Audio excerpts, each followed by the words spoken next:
Hello again, rail fans, and happy holidays. Welcome back to Central Florida. And yeah, I know this video is all about Orlando, but let's start in Tampa for a quick catch.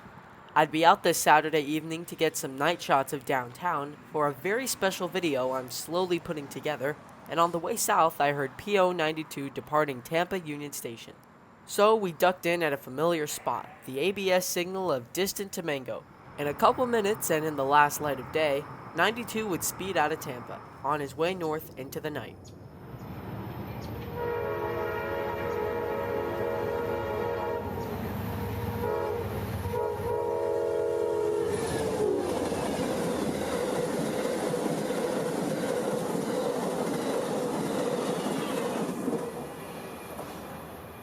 Okay, now to Orlando. It's now Thanksgiving break, and I'd be visiting family on the east side of Orlando, only about 30 minutes away from Florida's east coast, and its railway. So after a bit of planning, my cousin would take me to Cocoa to meet up with my friend, Weston. You can find him here on YouTube under Eastern Railfan. Our meeting point would be Bird Plaza in Cocoa, but hearing and seeing nothing running south of Titusville, we'd quickly change our plans and head north. Weston told me that today's 202 had an SD40 in trail and FEC's champion scheme, and with nothing else to catch, we'd sprint north. Passing the Titusville ramp where 202 was ready to depart from, we'd get ahead. But some perfectly timed traffic lights and 202's quick start would make it a hard chase. It would take 5 miles along US 1 to finally catch him, and we just made it.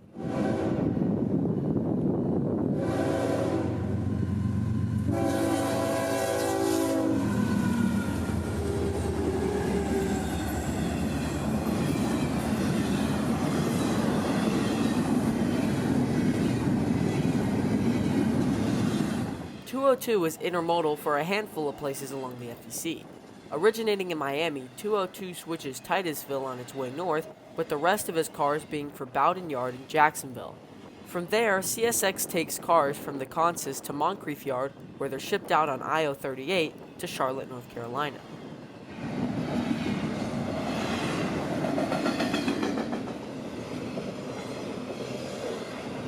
.202 would speed north, and again, with no other trains near, we'd head back south to poke around FEC's Titusville facilities. Trains 103, 109, 202, and 204 all work the ramp, with locals 915 and 916 originating in Titusville as well.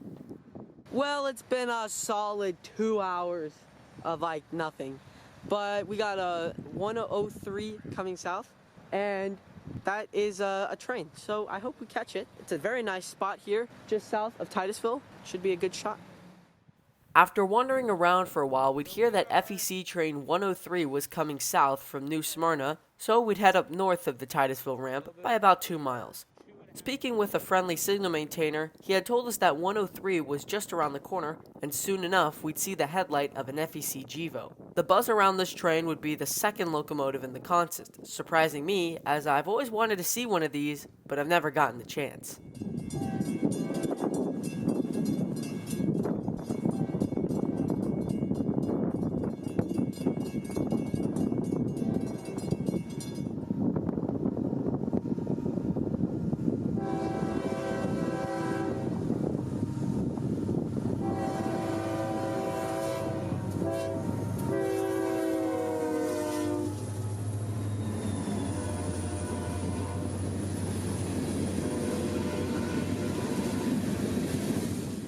Trailing on 103 would be FEC SD40-2, number 710. Built as Union Pacific 3766, the engine was bought by FEC in the early 2000s.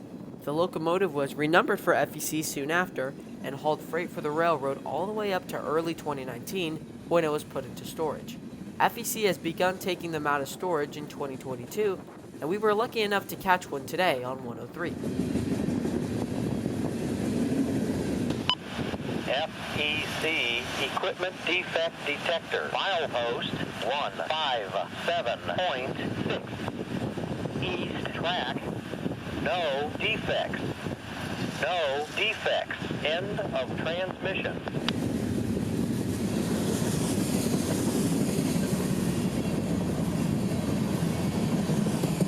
Coming off with, they came off with those Halifax cars. Hopping back to the south end of the Titusville ramp, we could see 103 dropping his cut, which consisted of tanks and rock for City Point, and some containers and auto racks for the ramp. Weston had a spot in mind to catch 103, so we departed about 5 minutes ahead of the train in order to beat him to our last spot. Pulling into CP City Point, we'd see a green signal for 103 on the signal bridge known as City Point. The next set of signals in the distance is known as Cocoa Junction, where the Brightline route to Orlando splits off from the FEC main to run parallel to Florida 528, hence all the equipment on the far track. As rain poured down, we'd finally see 103's headlight round the curve. This would be our last shot of FEC we'd get, and all in all, my mission was accomplished.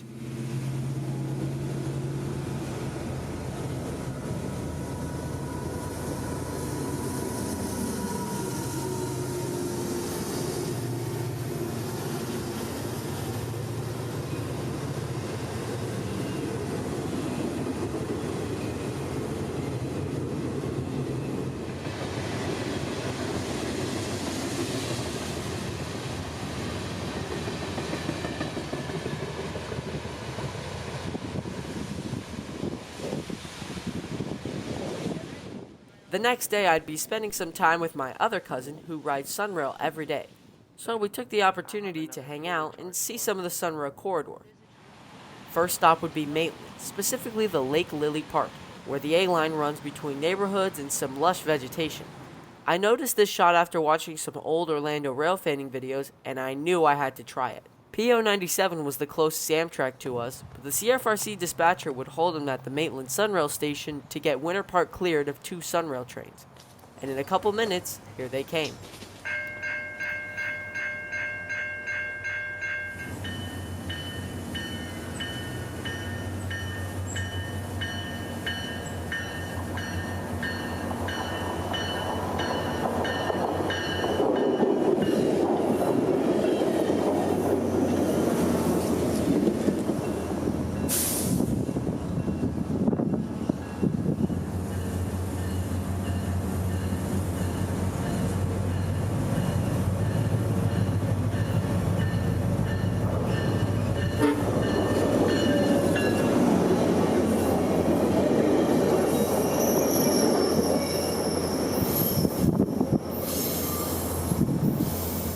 Looking over my shoulder, the ABS signal at Lake Lily would display an approach medium for 97, telling him to approach the next signal at medium speed, which is the north end of the Winter Park double track.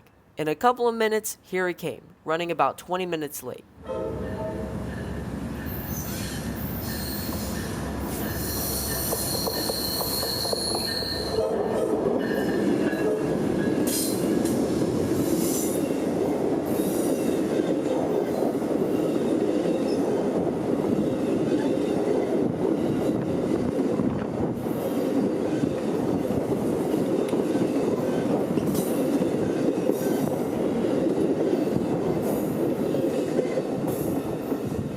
From here, we'd drive over to the Winter Park station, where we'd wait for a couple minutes for SunRail train P321.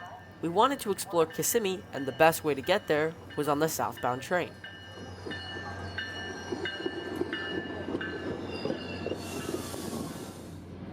Our 30-mile trip south on P321 would be eventful, as we passed Amtrak 98, some northbound SunRail moves, and a whole lot of Orlando freight. Once out of downtown Orlando, the scene changed from residential and commercial to industrial. It felt like there was another spur track leading to an industry every other mile.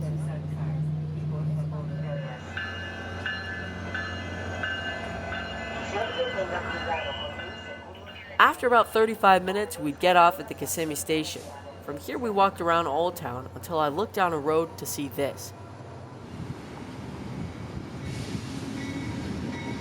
A 4 hours late Amtrak 91, curiously with only one engine.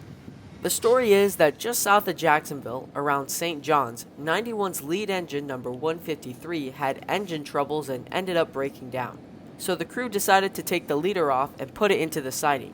Unfortunately for them, the dispatcher had already lined the southbound auto train, PO 53, and southbound Silver Meteor, PO 97, which we saw earlier, around 91 in the siding. So in St. John's, 91 waited for quite a while, until finally they were cleared to head south. Big thanks to Jack's Railfan for this picture of 91's lead engine sitting in the siding. The station stop at Kissimmee gave me enough time to run down a few crossings to see 91 depart, and from the looks of it, they were trying to make up for some lost time.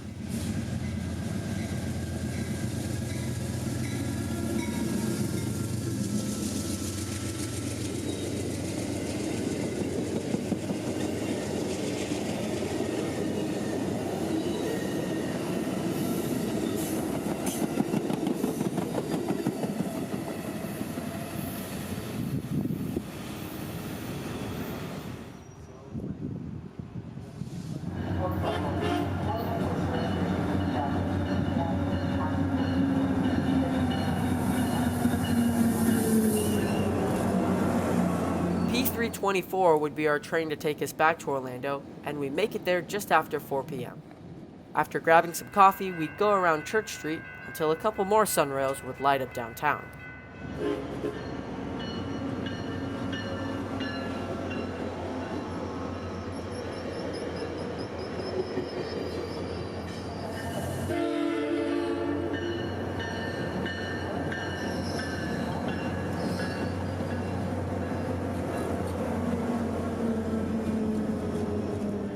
And with the sun going down and our time in Orlando quickly coming to a close, this is where our adventure would end.